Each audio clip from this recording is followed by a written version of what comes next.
Assalamualaikum warahmatullahi wabarakatuh. Jumpa kembali guys di Ahmad Faris G3B Channel. Oke, review kali ini saya hanya memberikan beberapa tips agar kendaraan teman-teman bisa awet dan bisa berumur panjang.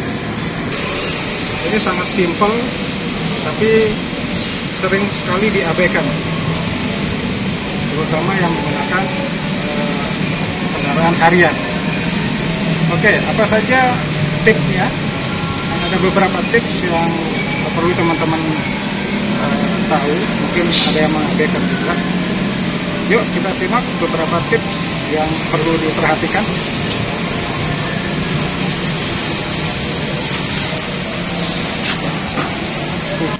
Oke, pertama-tama teman-teman ya, yang perlu diperhatikan adalah air radiator. Nah, ini sangat penting sekali agar jangan sampai air radiator berkurang.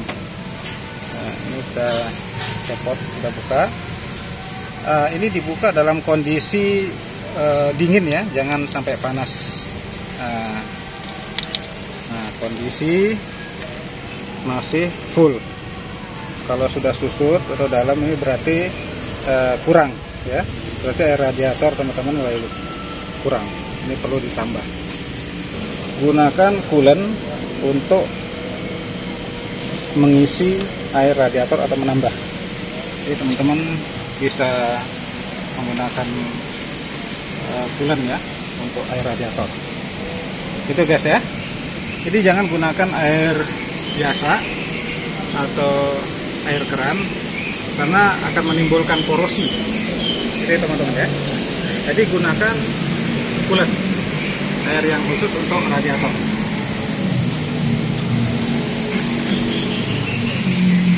Oke, itu yang perlu diperhatikan teman-teman ya. Yang pertama air radiator, lalu kemudian cek air di tabung cadangan radiator. Jadi teman-teman bisa mengecek radiator ini. Pastikan kondisi air radiator itu di sini ada ambang batas maksimal dan minimal. Jadi teman-teman bisa isi di maksimal, jangan sampai penuh. Jadi dia akan terbuang juga. Itu guys ya.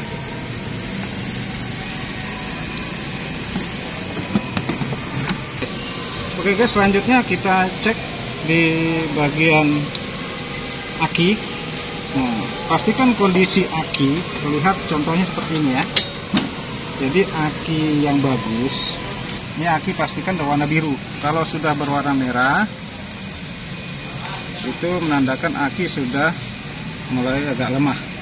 Jadi pastikan kondisi dalam berwarna biru seperti ini ya teman-teman ya. Oke.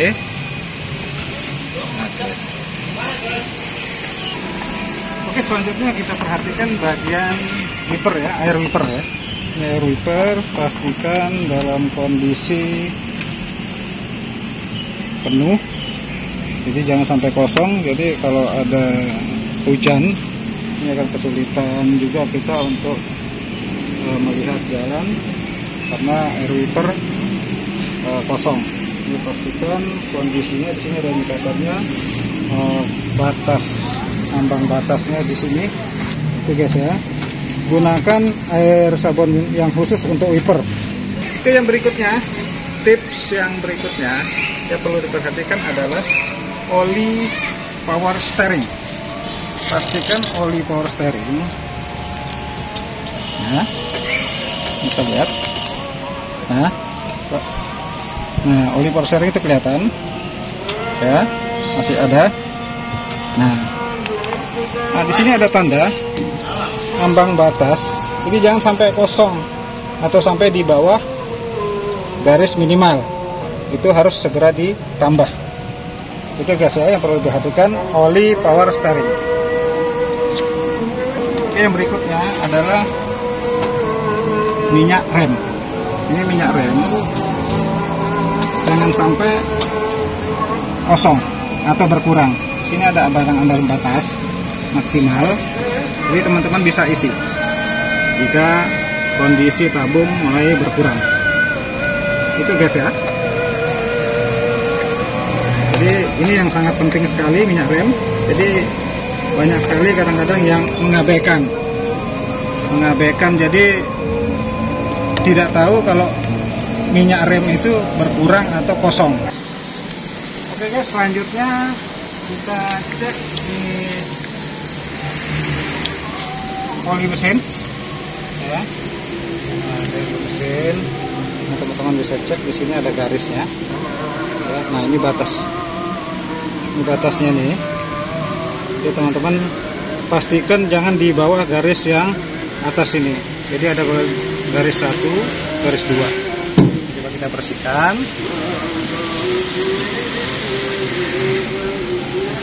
Nah, kita bersihkan. Ini ada garis 1 ya, sama garis di atas. Ini garis bawah, ini garis di atas. Ini karena posisinya ini di bawah ya. Jadi pastikan di batas ini ambang batas oli yang ada di ruang mesin ya. Nah, pastikan kalau berkurang berarti ada kebocoran.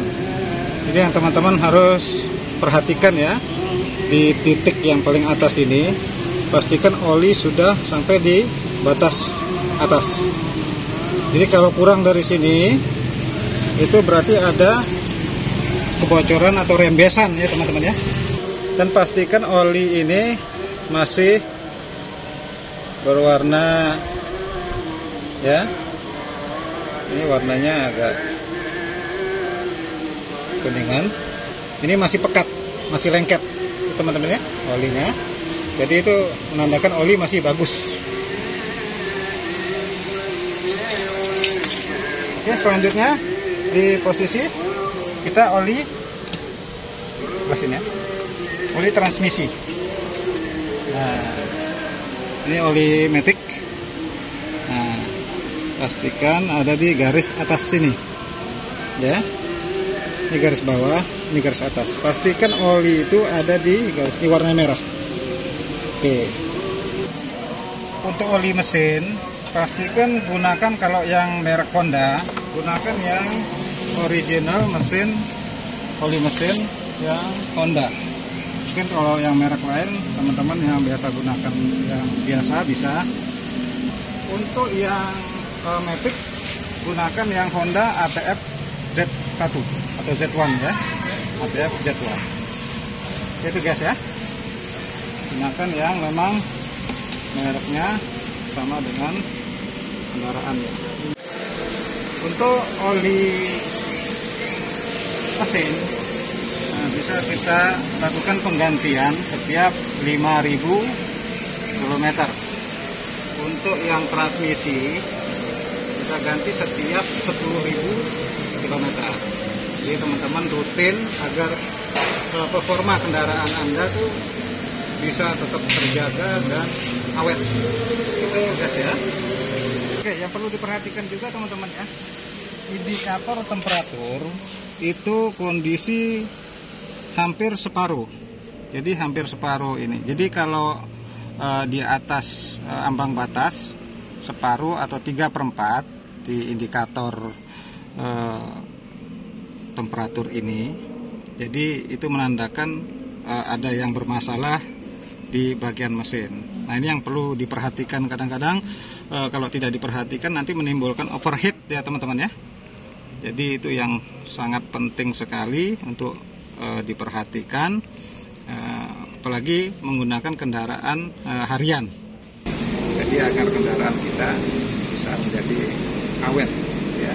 Dan yang perlu diperhatikan juga, rutin mengganti oli setiap 5.000 km untuk mesin dan transmisi 10.000 km. Itu sedikit tips yang sangat simpel, namun fatal akibatnya jika diabaikan. Jangan lupa terus channel Ahmad Faris di 3B Channel. Wassalamualaikum warahmatullahi wabarakatuh.